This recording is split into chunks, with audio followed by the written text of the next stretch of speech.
This video will show you some easily avoidable mistakes while tracking video using CoreMelt's Mocha-based planar tracking plugins, including TrackX, PaintX, SliceX, and others. Often, an object will start small in the distance and then get larger as it gets closer to the camera. In these cases, you should start at the end of the video where the subject is closer to the camera, then track backwards to give the track more detail to work with. If the tracked area stays small throughout, you might have to draw a bigger shape around it and track that larger area.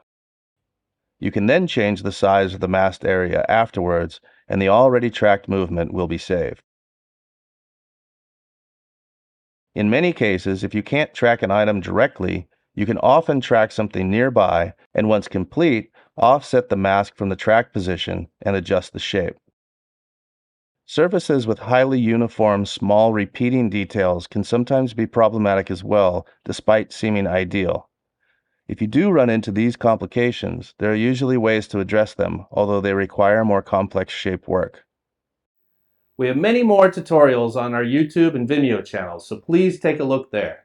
And check out our support system on CoreMelt.com if you need additional help. Thanks, and happy tracking!